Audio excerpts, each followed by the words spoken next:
Good morning, everybody. It is so nice to meet you all at this fantastic Kubernetes Communities Day conference. This is the third conference. Last two, it was in person, but this one is virtual online.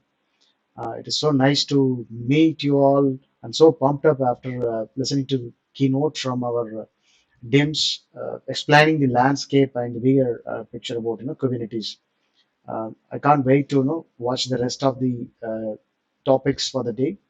Stay tuned. And about me, I work as a, I mean myself Mahesh, and I work as a cloud solution architect with Microsoft, and I'm in the industry for the last 17 plus years, and with Microsoft close to 8 years. So topic for the day is about how can AKS add-ons can simplify your Kubernetes setup, right? And let's dive into the agenda and then briefly talk about each of this. The agenda for the day, it's all touching the Kubernetes landscape on Azure, what is add-ons and how many add-ons we have it in AKS, and then possibly with a demo. And with the further, due to the time constraint, I have taken a screenshot of these demos. Also, the key takeaways and the tools we have it from the Azure space for the Kubernetes developers. This is the one slide which you have to go through each of the items for sure. This is what we have it on Azure for Kubernetes, right? To start from left side, we have Visual Studio Code, and then where you have the deep integration with Kubernetes, I mean AKS, right? You can pretty much do certain things. You can operate the cluster from the Visual Studio Code. There is a plugin available for that. And with the GitHub integration, we have a GitHub Actions can help you to do the CI/CD pipeline of your containers to Kubernetes at a ease in a better way. And with ACR as a container repository, and Monitor would help you to monitor your Kubernetes clusters irrespective of the place where it deployed. You will get a single pane of glass to look at everything at single place.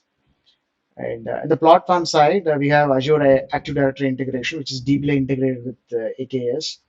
If you want to bring in Active Directory integration, and then Azure Policy, which is very much stressed by enterprises today to bring in certain discipline when they create the cluster.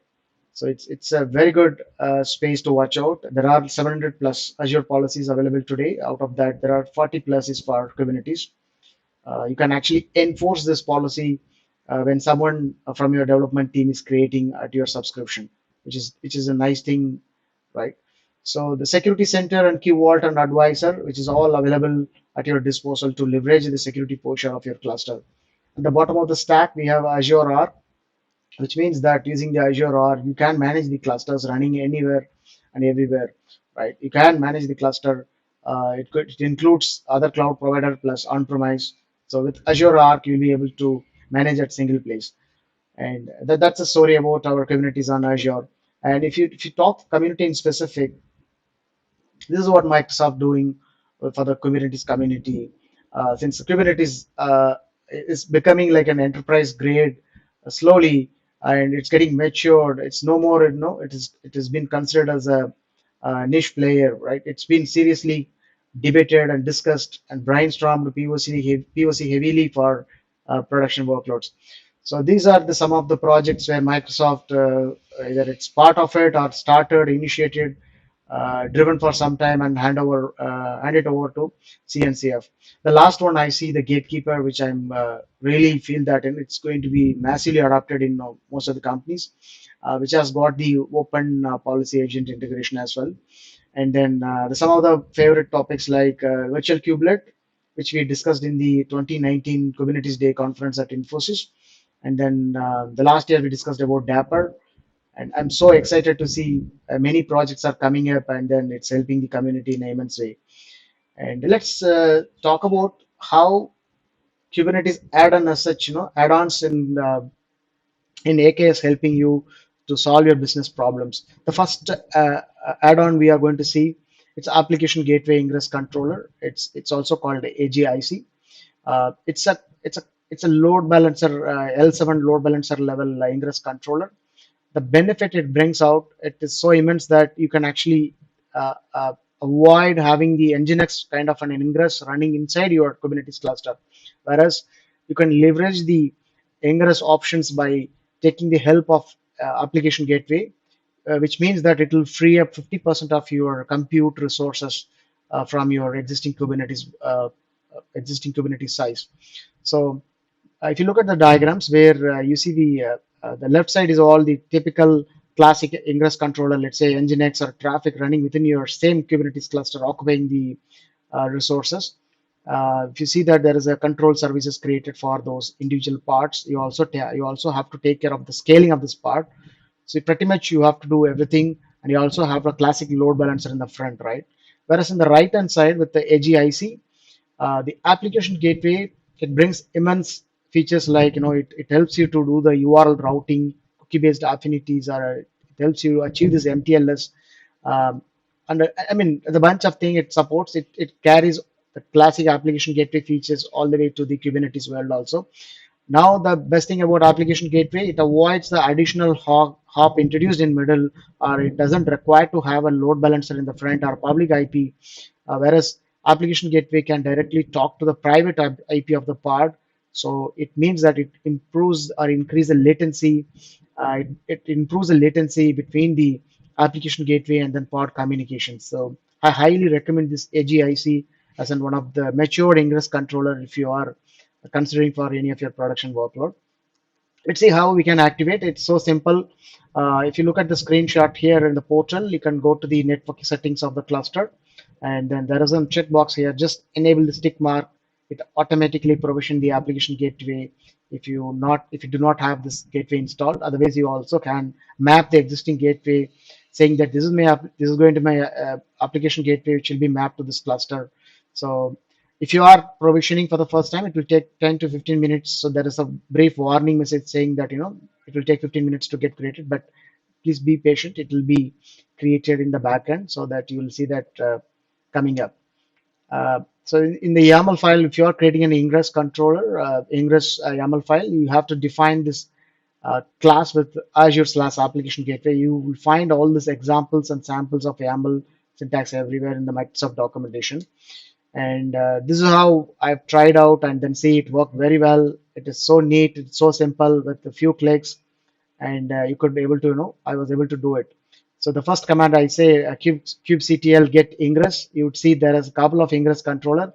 The second one is what I have installed through application gateway. So I'm able to pretty much reach this .NET Core, a simple vanilla application I've installed. So without any complexity, I was able to manage it with a simple, few clicks and other thing. The second add-on we have the monitoring add-on. Monitoring add-on it's so simple that you just enable the flag in the portal, just go to the command line or CLI, Azure CLI we call, and then run this, two commands saying that Azure AKS enable add-ons and then -a monitoring, and then you could enable these add-ons on your new cluster, or maybe at the time of, at the time of creation of a new cluster, you can define this add-ons, or you could also enable this add-ons in the at the after creating the cluster. For the existing cluster. So it's so simple. It's also must give a try kind of an add-on, and it helps. The best thing about the monitoring add-on is that you could surface the or scrap the logs from Prometheus as well, right? The deep integration with Prometheus is also available. It is so simple to give a try. And the third one is the virtual node. It is based on the virtual kubelet project as discussed in the previous slide. Uh, Virtual Kubelet was one of the incubation project within Microsoft by Brandon Bonds. It has been donated to CNCF. It is getting nurtured very well. It's been getting graduated also. And the virtual node at Microsoft AKS is based out of this virtual kubelet project. I had delivered a talk about virtual kubelet in 2019 Kubernetes conference at Infosys. It's available in YouTube if you want to take a look at it. It's just a one line of command. It says that AKS enable add-ons, and then enable this in add-ons as a virtual node. So you would get the benefit of complete add-on available at your cluster. Right? The benefit about having this add-ons in your this kind of options available at you to make your life easier in setting up something or disable when you do not want to continue with the add-ons. So if you go back 10-15 years back, we had a plugin architecture where everything was developed as a plugin, where the developer used to ship these individual DLLs or jar, copy to a certain repository, and then dynamic discovery used to happen, dynamically load the menus, dynamically load the application features based on the plugins, right? Right now, these add-ons also behaves like that. So you can create an add-on, bring it to the, I mean, the cloud provider can create an add-on, ship it to the developers, I mean, provide it to the developers. The developers can experiment quickly and decide whether it helps or not. So without breaking any of these underlying changes, with underlying Kubernetes concepts, or writing any custom code. So it's so simple. I just ran this add-on and then I was able to get these Azure container instances coming up. You could see that there's a couple of container instances which is actually uh, going out of virtual node, I mean coming out from a virtual node project, right? So I see there are three, we have three nodes, whereas any extra spike in traffic would go to the container instances. That is the usefulness of this virtual node add-on and project. Let's move on. There's a fourth one is the open service mesh. It's a OSM. It's a new kitty in the block. It is in preview. It is based out of based on its Envoy proxy CNCF project. Again, it's available in GitHub, and also there is a separate portal available for open service mesh. It's very lightweight service mesh, which would facilitate your communication between east-west traffic. If you want to maintain certain strategy in the routing, let's say I want to pass 70% of the traffic to the version 1 of the application, whereas the remaining 30% of the traffic to the version 2 of your same application. It's all possible. It helps you to immensely in the way to debug the application in a deeper way when there is a service A communicating with the service N within the cluster. It's all possible. It helps to have this traffic encryption end to end by MTLS. It's very fantastic, and uh, it's a very hard project, I would say. It's based on and built upon the SMI service mesh interface, which is also again from Microsoft project, incubated project, and accepted by community. Uh, this is how it works underneath. Let's say you have a Azure managed control plane, and then in the right side you have customer managed application deployed. Since it's based on Envoy, uh, you can also decide this traffic routing pattern or a data path. All these things are possible. Fifth one is about Azure Policy Add-on. Azure Policy Add-on, it is a kind of a built-on gatekeeper with an admission controller or help from Open Policy Agent OPA. It brings in certain discipline when we create a cluster at an organization level. Let's say I want to enforce a policy saying that if any of my junior developers or developers from my organization create cluster, it should be a private cluster, right? So this, I mean, there are like 46 such policies are available. You could force them to go for an kind of an encrypted nodes, or maybe certain custom policy you want to bring in. Let's say you want to by default create with P10 or P11 disk attached. So it's all possible. And just a one line of command, again, enable add-ons and then say add-ons Azure policy. It would help you to create it. By the way, all these things are available in the documentation. So this is how the experience looks like. I didn't do the live demo because it takes some time to enable the add-ons in the backend. So when I say AKS enable add-ons for the Azure policy, it creates a bunch of things in the backend. But if you go to the portal, it will be easy to understand. This is how it looks under the portal. If you go to the Kubernetes service in the portal, select the Kubernetes service and then go to under settings, and under the settings you have policies. Just one click, it enable the add-on for you. Either you could do the same thing from CLI or in the portal. So it's the same experience. And then sixth one is the application routing add-on. Again, this is a good to try when you are trying for the first time. You need an ingress controller exposing as a service and with a public IP, but it's not recommended to go for a production. For the production grade ingress controller, consider taking application gateway, AGIC or Nginx kind of a matured ingress controller. So this is like for good to test, good to have it in the development environment kind of an ingress controller. And this is how it gives the experience. Let's say again enable add-ons and then specify the add-ons name. It will create a bunch of things in the backend. One is the ingress controller and second one is the DNS zone. And You could also enable this add-on from the portal when you are creating a cluster, or even after creating the cluster under the network settings. Briefly, there is a checkbox saying that enable the HTTP application routing add-on. It's possible very much easily. And in the backend, it would create the DNS zone in the same subscription plus Ingress controller. So you can see that it is so easy to create a simple Ingress controller for my dev space. This is the last slide. I would say I want to compare side by side all these add-ons. So this list is growing. I try to compile as many things from, including from the roadmap. I see the dapper is still in development, but I see briefly like 7, 8 add-ons are available in AKS today.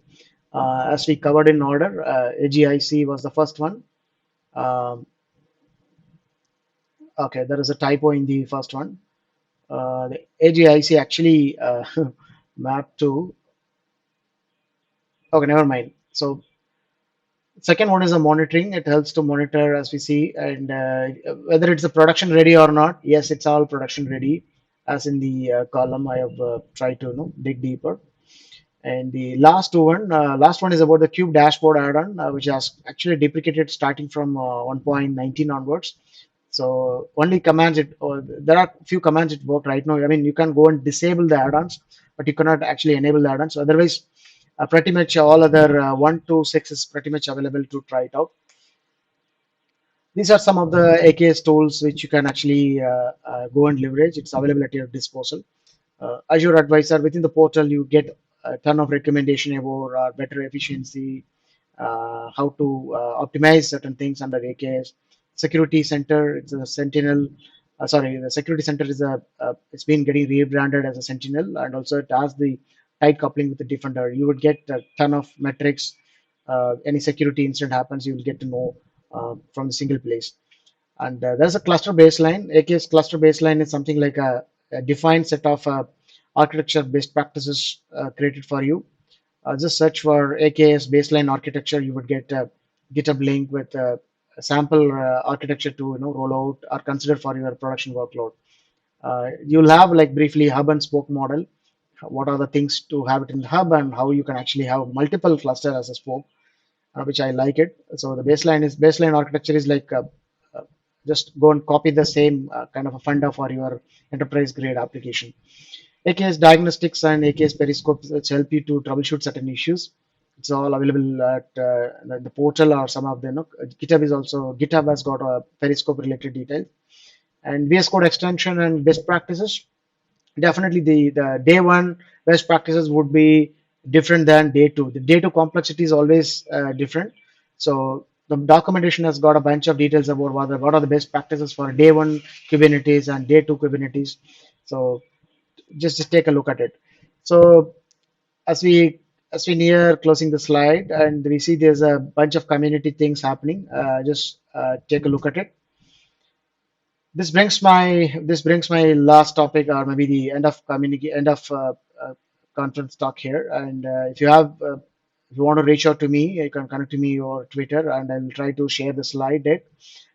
This is actually all these add-ons can be explored in a day, and take a call and then see what else you can do with these add-ons. And enjoy the conference. Stay tuned for the rest of the day.